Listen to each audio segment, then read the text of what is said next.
कंठ दाटला, आनंद अश्रू वाहिले. अनेक दिवसानंतर डॉक्टर मिसाळ यांनी घडवून आणली माय लेकरांची भेट.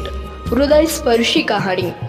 हंबरून वासराला चाटते जवागाय, तवा मले तिशा मंदी दिसती माई माय. आया बाया सांगत होत्या जवा होतो ताना, अन दुष्काळात माईचा माझ्या अटला होत ना पाना. पिठामंदी पाणी टाकून मले पाजत जाय, तवा मले पिठामंदी दिसती माई माय, दिसती माई माय.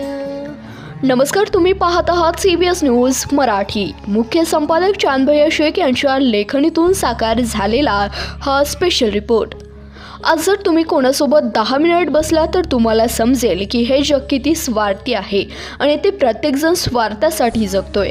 आजच्या काळात परिस्थिती अशी आहे की अनेक जण स्वतःच्या फायद्यासाठी दुसऱ्याचं वाईट करण्याआधी दोनदा विचारही करत नाहीत. पण या कलियुगी जगात अजूनही माणुसकी जिवंत आहे. असे काही लोक असतात ज्यांना स्वतःच्या जीवाबरोबरच इतरांच्या जीवांची काळजी असते. विशेषतः असं म्हटलं जातं की काळाच्या ओघात कुठे राहिली आहे ही माणुसकी. शिवाय तशा घटनाही घडत आहेत. पण आम्ही तुम्हाला स्पेशल रिपोर्टच्या माध्यमातून अशा एका घटनेचं दर्शन घडवून देणार आहोत ज्यामुळे माणुसकीवरील विश्वास अधिकच रूढ होईल. ही घटना आहे सोलापूर जिल्ह्यातील व सोलापूर शहरातील प्रत्येकाच्या मनाला भावणारी ही कहाणी. माय लेकरांच्या भेटीची, तेही हजारो किलोमीटरचा पंजाब प्रदेशातील लेकरांची. तर कोण आहे ज्यांनी सामाजिक बांधिलकी जपत माय लेकरांची भेट घडवून आणली? ते आहेत सांगोला तालुक्यातील पाचेगावचे सामाजिक कार्यकर्ते डॉक्टर राज मिसाळ. तर पाहूयात संपूर्ण घटनाक्रम. पंजाब प्रदेशातील पटियाला जिल्ह्यातील नाभा शहरातील एका श्रीमंत कुटुंबातील 60 वर्षांची मायमाऊली सुनीता राणी गोयल हिने घरातील छोट्या मोठ्या तक्रारींना कंटाळून घर सोडलं. कधी गुरुद्वार, प्रार्थनास्थळ भेटी देत ही महिला चुकून गेल्या काही 6 महिन्यापूर्वीच महाराष्ट्रात आली. त्यांची मानसिक परिस्थिती बिघडल्याने ती सैरवैर झाली. भटकंत करत ती महाराष्ट्रात फिरत होती. फिरत ती सोलापूर शहरात दाखल झाली. एका महिलेने फसवणूक करून त्या वयस्कर महिलेच्या अंगावरील सर्व दागिने काढून घेतले. ती महिला लंपास झाली. ती वयस्कर महिला सोलापूर शहरात भटकंत करीत राहिली. सोलापूर शहरातील नामवंत हॉटेल शिवाचे मालक विजय जानकर यांच्या निदर्शनास आल्यानंतर त्या वयस्कर महिलेला त्या ठिकाणी आश्रय दिला आणि ती महिला त्या हॉटेलमध्ये छोटे मोठे काम करू लागल्या. काही दिवसांनी वयस्कर महिलेला आपल्या मुलांची आठवण आली आणि तिने बाहेरून पंजाबमधील मुलांशी फोनवरून संपर्क केला आणि थोड्या वेळात फोन बंद केला. मात्र पंजाबमधील मुलांना आईची काळजी वाटू लागली आणि त्यांनी शोध मोहीम सुरू केली. त्याआधी काही दिवसांपूर्वीच त्यांनी पंजाब पोलिसांनी या संदर्भात माहिती दिली होती. मात्र ती महिला महाराष्ट्रात असल्याने जास्त शोधाशोध झाली नाही. आता परिस्थिती वेगळी होती. त्या मुलांना महाराष्ट्रात सोलापूर कुठे आहे माहीत नव्हतं किंवा जवळचं कोणीच नव्हतं. त्यामुळे अनेक अडचणी येऊ लागल्या. अखेर त्यांनी त्यांचा शहरातील नामवंत उद्योजक विठ्ठल शिंदे हे महाराष्ट्रीयन असल्याने त्यांची भेट घेऊन सर्व घटनाक्रम सांगितलं. त्यानंतर विठ्ठल शिंदे आणि त्यांचे नातेवाईक डॉक्टर राज मिसाळ यांच्याशी सविस्तर चर्चा केली. त्यानंतर सोलापूर जिल्ह्यातील सर्व प्रशासकीय यंत्रणा माजी आमदार दीपक साळुंखे पाटील यांच्या मार्गदर्शनाखाली डॉक्टर राज मिसाळ यांनी हलवले. त्यानंतर कंठ दाटला, आनंद अश्रू वाहिले. आपलं कुटुंब, घर आणि पंजाब राज्यापासून दुरावलेल्या महिलेला कित्येक वर्षांनी आपली मुलं भेटली आणि डोळ्यातून अश्रूच्या धारा वाहू लागल्या. आई आणि मुलांची भेट झाली. पुन्हा एकदा सोलापूर पोलिसांनी जीवाचे रान करून दमदार कामगिरी बजावली आहे. महाराष्ट्र राज्य आणि सोलापूर जिल्हा आणि महाराष्ट्र पोलीस काय आहेत पुन्हा एकदा संपूर्ण देशाला डॉक्टर राज मिसाळ यांच्या माध्यमातून कळले आहे. बाकीचा सर्व सविस्तर घटनाक्रम डॉक्टर राज मिसाळ यांनी सांगितलाय. आपल्यासोबत आहेत डॉक्टर मिसाळ. काय नाव आपलं? डॉक्टर राज मिसाळ, पाचेगाव खुर्द. परवा जी घटना घडली सोलापूरमध्ये ती घटना नेमकी काय होती? परवा जी घटना घडली होती ती घटना अशी होती,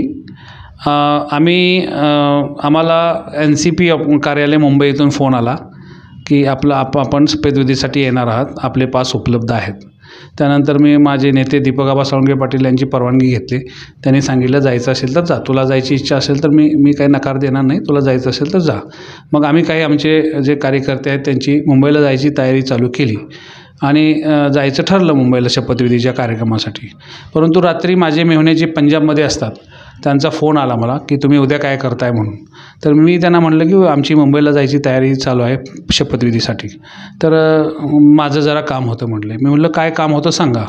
त्यानंतर त्यांनी मला सांगितलं की माझे एक मित्र आहेत, त्या मित्राच्या सासूबाई शेजारच्या शहरामध्ये असतात, त्यांचे मेहुणे कुटुंबीय सगळे असतात आणि घरातल्या काही डिस्प्यूटमुळं त्यांच्या सासूबाई 6 महिन्यापूर्वी घर सोडून गेलेले आहेत आणि त्या आता सोलापुरात आहेत अशी बातमी आलेली आहे. तर त्यांना आपल्याला मदत करायची आहे, त्यांची भेट घडवून आणायला.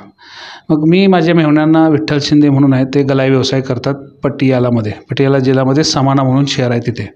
आणि मग त्यांना दाजींना म्हटलं की ठीक आहे, माझ्यासाठी काय शपथविधी महत्त्वाचा नाही, परंतु हे काम खूप चांगलं असल्यामुळे मी या कामासाठी थांबून तुम्ही जे सांगताय त्याप्रमाणे त्या लोकांना मी मदत करायला तयार आहे आणि मी काय आहे ते फक्त सांगा मला. त्यांनी मला पूर्ण सांगितल्यानंतर ते मी म्हटलं येऊ देत त्यांना, मी आल्यानंतर त्यांना पूर्ण मदत करतो. मग दाजीला का त्यांचं नाव गाव बाकीचं काय सांगता येत नसल्यामुळं त्यांनी माझा नंबर त्यांना दिला. जे अमृतलाल म्हणून त्यांचे जावई आहेत, तर अमृतलाल बन्सल, त्यांचा मला फोन आला आणि त्यांनी माझ्या दाजींचा रेफरन्स देऊन मला घटनाक्रम सांगितला की माझी सासूबाई 6 महिन्यापासून घरातून गायब झालेले आहे आणि त्या आता सोलापूरमध्ये आहेत असं आम्हाला कळलं आहे. आणि आम्ही ऑनलाईन तक्रार मिसिंग कंप्लेंट इथं पटियालाला पण दिले आणि आता सोलापूरला पण ऑनलाईन केलेली आहे. तरी आम्हाला तिथं यायचं आहे आणि जे आम्हाला महाराष्ट्रामध्ये आम्ही पहिल्यांदा येतो आहे आणि आम्हाला काही तिथलं काही माहीत नाही, आम्ही कम्प्लिटली नवीन आहोत आणि तुम्ही तर मदत करायला तयार असाल तर आम्ही येतो असं ते बोलले. मी म्हटलं ठीक आहे, बिंदास या, तुम्हाला जी काही पाहिजे ती मदत करता येईल.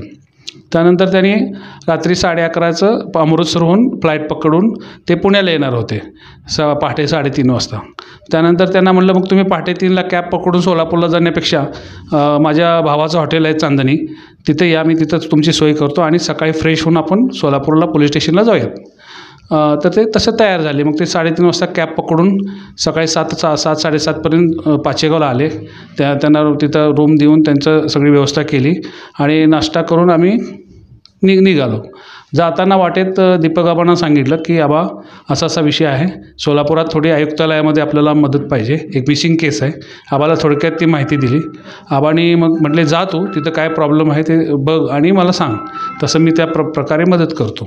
मग त्यानंतर त्यानंतर आम्ही सांगोल्यात येऊन ते सगळा घटनाक्रम त्यांचा मुलगा आणि ते मेहुणे म्हणायचे अमृतलाल बन्सल, ते दोघं आले होते, मुलगा आणि त्यांचे जावे. त्यांच्याकडून सगळी माहिती मी घेतल्यानंतर मग ते विजापूर पोलीस नाकाकडे केस होती असं आम्हाला कळलं. मग ते पोलीस स्टेशन कळल्यानंतर मी दीपक आबांना सांगितलं की आबा हे असं आहे. तर आबा म्हणले ठीक आहे. योगायोगाने दादासाहेब गायकवाड जे वरिष्ठ PI आहेत ते आबांचे जुने मित्र होते, बारामतीचे आहेत ते. आबा म्हणले ते PI साहेब माझ्या ओळखीचे आहेत, मी त्यांना सांगतो तसं. त्या अगोदरच त्यांना सोलापूर आयुक्तालयाकडून त्यांना तसा मॅसेज आला त्या पोलीस स्टेशनला की अमुक वर्णनाची महिला सोलापुरात असून तिचा तातडीनं शोध घ्यावा असं त्यांनी ते अगोदरच त्यांना त्या पोलीस स्टेशनला सूचना होत्या आयुक्तालयाकडून. आणि मग आबांचा दादासाहेब गायकवाड साहेबांना फोन केल्यानंतर त्यांनी त्यांची सगळी सूत्र हलवून आम्ही गाडीत असतानाच आम्हाला म्हणजे सोलापूरच्या वाटेत असतानाच आम्हाला निरोप आला की ते एक ठिकाणी ट्रेस झालेलं आहे, तुम्ही येईपर्यंत आम्हाला पूर्ण माहिती मिळेल. तसं त्यांच्या त्या जे हवालदार आहेत बंगाळे म्हणून, त्यांचा त्या मुलाला फोन आला होता. मग त्यानंतर मग त्यांनी सगळी माहिती घेऊन आम्ही जाईपर्यंत त्या हॉटेलमध्येच त्यांना ठेवलं ज्या हॉटेलमध्ये त्या होत्या. मग तिथं आम्ही पोलिसांची सगळी यंत्रणा घेऊन आम्ही तिथं गेल्यानंतर तिथे एक ढाबा होता, त्या ढाबामध्ये ते ट्रेस आऊट झाल्या होत्या.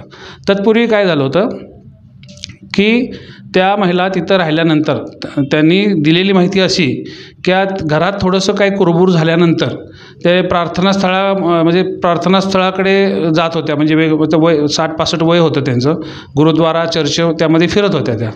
तर त्यांना एका चर्चमध्ये गेल्यानंतर कोणतरी एक अज्ञात प्रीती नावाची, म्हणजे ते नाव बोगस पण असू शकतं, त्या प्रीती नावाच्या मुलीनं त्यांना असं थोडंसं मोहजाळात अडकावून त्यांना डिप्रेशनचा पण त्रास होता. त्यांच्याकडे मेडिकल ट्रीटमेंटचे पुरावे त्यांनी दाखवले. थोडंसं मेंटल डिसऑर्डरच्या म्हणजे केस होती ती, आणि त्यामुळे ते थोडंसं त्यांची मानसिक स्थिती मधून बिघडत असल्यामुळं त्यांना ते घर नकोसं झालं असल्यामुळं त्यांनी त्या मुलीच्या मोहजाळात अडकून ती त्यांच्यासोबत निघाल्यानंतर त्यांच्याकडचं काय पैसे दागिने तिकीट सगळंच त्या मुलीनं काढून घेऊन ती मुलगी पसार झाली. त्या सोलापूर रेल्वे स्टेशनला आल्यानंतर त्यांनी 2-3 दिवस फिरल्या आणि मग एक ढाबा होता, त्या ढाब्यामध्ये जाडकर म्हणून होते, त्यांच्याकडे ते आश्रयास राहिला. त्यांच्या पण लक्षात आले की थोडीशी मेंटली डिसऑर्डर असलेली ही महिला चांगल्या घरातली दिसते, आणि मग त्यांनी आपली माणुसकीच्या हिसाबानं त्या ढाब्यावाल्यांची आई पण त्या महिलांच्या वयाच्या होत्या, त्यांचा स्टाफ पण महिलांचा होता. त्या सर्वांनी त्यांना तिथं ठेवलं होतं. तिथं काम करत असताना मध्येच त्यांना घरच्यांची आठवण आल्यावर त्यांनी एका स्टोअरमधनं त्यांच्या लहान मुलाला फोन केला होता. त्यानंतर त्यांना कळलं होतं की त्या सोलापुरात आहेत, आणि मग त्यानंतर ते निघाले होते तिथनं. म्हणजे त्यांनी ती माहिती घेतली होती. पण ते सोलापूर कुठं आहे त्यांना माहीत नव्हतं, महाराष्ट्रात आहे का कुठं आहे माहीत नव्हतं. मग त्यांनी माहिती घेऊन मग योगायोगाने माझे मेव्हणे तिथं असल्यामुळं, त्यांचा जावई माझ्या मेव्हण्याचा मित्र असल्यामुळं त्यांनी कॉन्टॅक्ट करून सोलापूर महाराष्ट्रात असून माझे दाजी म्हटले की माझे तिथे मेव्हणे, माझी सासरवाडी, माझी बहीण पण त्या जिल्ह्यात दिलेले, असं कनेक्शन लागल्यामुळं ती लोकं आमच्याकडे आली. मग आम्ही सोलापुरात जाईपर्यंत त्या पूर्णपणे दादासाहेब गायकवाड आणि त्यांचा स्टाफ सगळा, राठोड साहेब होते, बंगाळे साहेब म्हणून त्यांनी शोधून काढलं. ॲक्च्युली पोलीस नाईक आहेत ते, त्यांचा बक्कल नंबर पण आहे, पाहिजे तर तुम्हाला देतो. आणि मग त्यांनी ते करून ठेवलं. मग तिथे गेल्यानंतर त्या महिलेला, म्हणजे सुनीता राणी गोयल नाव आहे त्यांचं, त्या मुलावर त्यांनी भडास काढली. थोडंसं डिप्रेशनची केस असल्यामुळं नको त्या बोलल्या, आणि तो मुलगा पण निशब्द होऊन रडत बसला. आणि ते सगळी भडास 15-20 मिनिटानं, मेंटल केसला कसं ऐकूनच घ्यायला लागतं, त्यांना उलटं बोलून चालत नाही. तो मुलगा फक्त रडत राहिला, त्या बोलत राहिला. 15-20 मिनिटांनी त्यांचा त्रास म्हणजे त्रास जो होता तो मनातलं जे होतं त्यांचं शमल्यानंतर त्या नॉर्मल झाल्या आणि मग यायला तयार झाल्या. त्यानंतर त्या हॉटेलमधला जो स्टाफ होता, ती मालकीनबाई होत्या, त्या मालकिनीचा मुलगा होता, कर्मचारी महिला होत्या, कर्मचारी पुरुष होते. ते सगळे अगदी ते धाय कोलमडून रडायला लागले. म्हणजे 2-3 महिन्याचं त्यांचं एक विशिष्ट असं नातं तयार झालं होतं, आणि त्यांना वाईट मुलगी कशी सासरला जाताना रडू येते, तशा पद्धतीने त्या लोकांनी अगदी म्हणजे त्यांच्या फिलिंग्स होत्या. त्यांना मी समजावून सांगितलं की हे जे आहे ते लोकाचंच आहे, त्यांच्या घरी त्यांना जाऊ द्या, तुमच्या फिलिंग समजतात, पण त्यांची काही जागा इथं नाही आहे तुमच्या हॉटेलमध्ये, पाहिजे तर तुम्ही त्यांच्याकडे जावा, परत ते येतील, पण आता त्यांना जाऊ द्या. मग त्यानंतर तयार झाले. इव्हन त्यांनी साडी चोळीसाठी पैसे पण त्यांना दिले. ॲक्च्युली त्यांना त्या पैशाची गरज नव्हती, ते एवढं मोठं कुटुंबातल्या घरातली होती. आणि मग त्यांच्या पोलिसांनी सगळ्या सोपस्कार पूर्ण करून त्या महिलेला त्यांच्या ताब्यात दिलं, आणि सुखरूपपणे त्या दिवशी दुसऱ्या दिवशी पहाटे जाता संत नामदेवांचं पंजाबमध्ये प्रस्थ असल्यामुळं त्यांनी मला अमृतलालनी मला सहज विचारलं की संत नामदेव जी का जन्मस्थान किधर है. तर मी त्यांना सांगितले की संत नामदेव जी का जन्मस्थान तो हिंगोली में है, जो यहाँ से बहुत दूर है, लेकिन उन्होंने जहाँ पे अपना ध्येय रखा वो विठ्ठल जी का मंदिर पंढरपूर यहाँ से 30 किलोमीटर, म्हणजे आम्ही तेव्हा मंगळवेढ्यात होतो, तर आम्ही उलटं परत पंढरपूरला जाऊन त्यांना ते नामदेव पायरीचं दर्शन दिलं.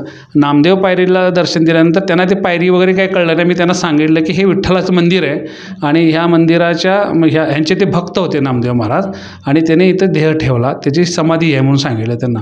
आणि मग त्यानंतर म्हणले मग विठ्ठलजी का भी दर्शन करणार आहे, विठ्ठलजी मतलब विष्णू का अवतार. मी त्यांना सांगितलं स्टोरी. तिथे एक लोकल लोकांनी पण तिथं एका दुकानात आम्ही बसल्यावर त्यांनी सगळं ते पंजाबचे आहे म्हणल्यावर त्यांना विठ्ठल महात्म्य सांगितल्यानंतर त्यांची इच्छा झाली की आम्हाला विठ्ठलाचं दर्शन होईल का.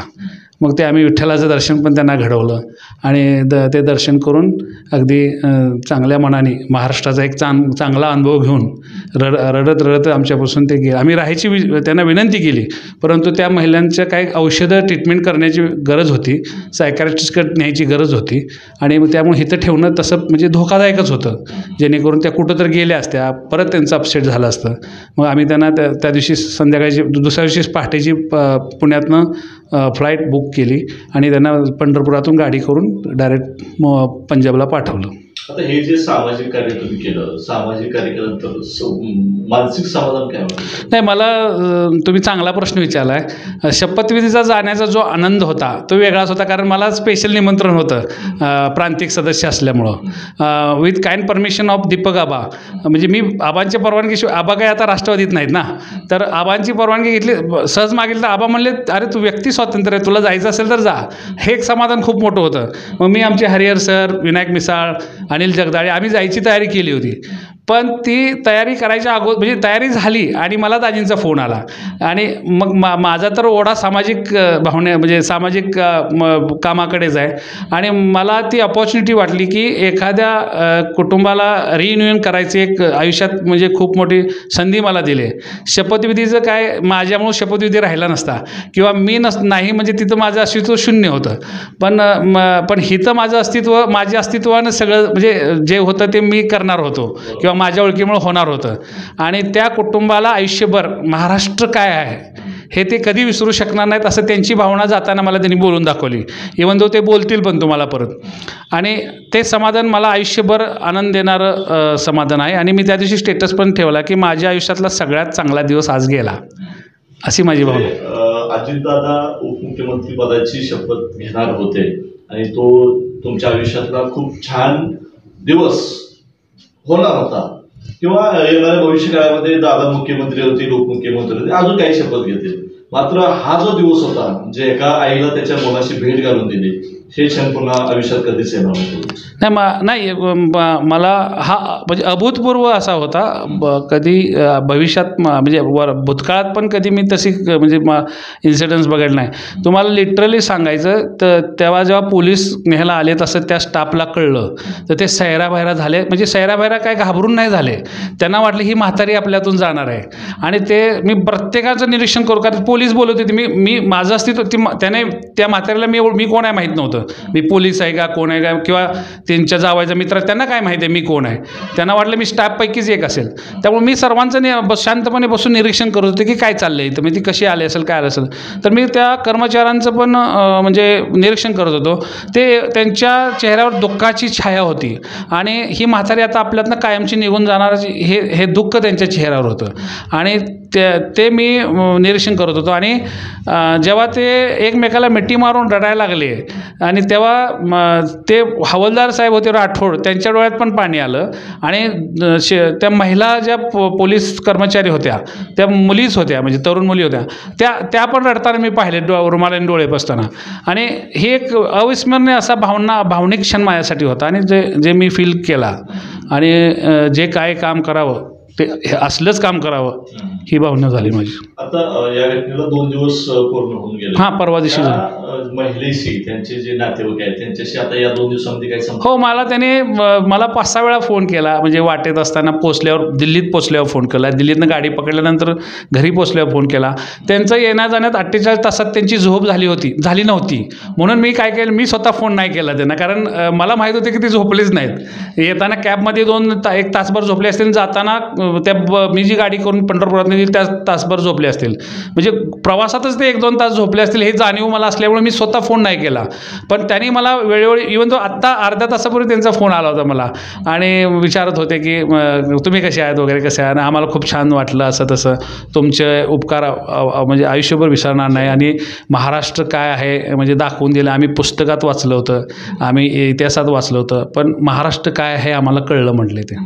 आणि द ग्रेट महाराष्ट्र म्हणजे द ग्रेट महाराष्ट्र अँड महाराष्ट्राच people and also all police staff, असं त्यांनी मला ते एक वाक्य दिलं. आणि त्यांनी एक जाता मला काय बोलले, विठ्ठल मंदिरातनं बाहेर गाडीपर्यंत येताना त्यांनी मला 10 वेळा मिठी मारली असं जाता आणि बोलले, इतना तो हम भी किसी के लिए नहीं करते. हे अमृतलाल बन्सलचं वाक्य मला थोडंसं वाईट पण वाटलं की त्याने असं करायला पाहिजे ना सगळ्यांसाठी. बरोबर. तर ते म्हणले की इतना तो हम भी किसी के लिए नहीं करते जितना आपने किया. इवन दो पोलिसांनी पण मी विजापूर नाका पोलिसांचं सारखे पोलीस अख्ख्या आयुष्यात मी पाहिलं नाहीत. ते काय आबांचे मित्र आहेत म्हणून नाही, तर जो स्टाफ होता तो स्टाफ पण एवढा प्रेमळ आणि त्यांनी आपुलकीनं करून दाखवलं. इवन दो आम्हाला सगळ्याला नेऊन त्यांनी अगोदर चहा पाजला सगळ्याला. आणि ते चहा पाजायचं ठिकाण तुम्ही कधी गेला सोलापूरला तर विजापूर पोलीस नाका पोलीस स्टेशनपासून जवळजवळ अर्धा किलोमीटर चहावाल्याचा ठेला त्यांनी चालत नेऊन आमच्यासोबत सगळ्यांना चहा पाजला, गोडीनं बोलले आणि जाताना व्यवस्थित सांगितलं. त्या मावशींना व्यवस्थित सांगितलं की मुलाबरोबर जावा, काय असेल मनातनं काढून टाका, चांगलं राहावा, परत कधी सोलापूरला आला तर फिरायला या. हा जो अनुभव होता तो अवर्णनीय होता. म्हणजे माझ्या आयुष्यात पोलिसाचे इमेजच बदलून टाकली. म्हणजे चांगले पोलिसांची खरी इमेज आपल्यापर्यंत येतच नाही ना. खरी गोष्ट चुकीची माहिती दिली जाते आणि खरी गोष्ट. थोडेफार तसे पोलीस आहेत खरी सर्वच पोलीस तसे नसतात. नाहीच आहे. नाही आपण म्हणू शकत नाही असं की म्हणजे चांगल्या वाईट बाजू सगळीकडे आहेत. त्यातले मला चांगली लोक भेटली. आता खालचे जे कर्मचारी असतात ते पण वरचे वरिष्ठ अधिकारी चांगलेच असतात.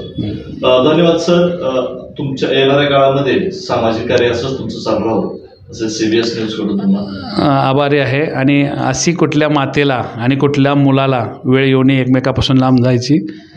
अशी वेळ आली तर आपल्यासाठी सामाजिक कार्यकर्ते आहेत नाही येऊच नाही ना. आणि तो क्षण मी आयुष्यभर माझ्या मनात टिपून ठेवला आहे आणि माझ्यासाठी ती प्राईड आहे. That incidence is pride for me आणि मी ते कधीही विसरू शकणार नाही. थँक्यू. तुम्ही पण एवढ्या वेळा काढून घटना समजल्यानंतर माझी मुलाखत घ्यायला आली. तुम्ही नावाजाप्रमाणे तुमचं चॅनल आहे. अगोदर पण माझी मुलाखत घेतली होती पॉलिटिक्सच्या बाबतीत आणि ह्या गोष्टीसाठी तुम्ही आला. चांदभाई मी तुमचा आभार. हरिहर सर माझ्यासोबत आले आणि आमचे भाई पण आमच्यासोबत राहिले, त्याबद्दल मी सर्वांचा आभार मानतो. Thank you very much. मैं अमृतलाल पंजाब समाना का वासी हूँ. मेरी मदर इन लॉ सुनीता रानी जो कि नाभा से बिलोंग करती हैं, वो जो दिमागी तौर पर काफ़ी परेशान रहती थी, वो किसी तरीके से महाराष्ट्र के सोलापुर में पहुंच गई थी. इसी सिलसिला में हमने महाराष्ट्र से डॉक्टर राजकुमार जी, MLA दीपक आबा जी, विनायक दादाजी से होटल चांदनी के मालिक से संपर्क किया. उन्होंने हमारा काफ़ी सहयोग किया. उनके सहयोग से ही हमने महाराष्ट्र पुलिस से संपर्क किया और उन्हीं के सहयोग से उन्होंने उनको ढूंढने में काफ़ी मदद की. उसके बाद हम महाराष्ट्र के लिए रवाना हुए. महाराष्ट्र जाने के पश्चात हम अपनी सासू माँ को सुकुशल वापस पंजाब लेके आए. इसके लिए हम महाराष्ट्र पुलिस का, डॉक्टर राजकुमार जी का, MLA दीपक आबा जी का, विनायक दादाजी का, होटल चांदनी मालिक सभी का हार्दिक अभिनंदन करते हैं. Thank you Maharashtra police. Thank you all of.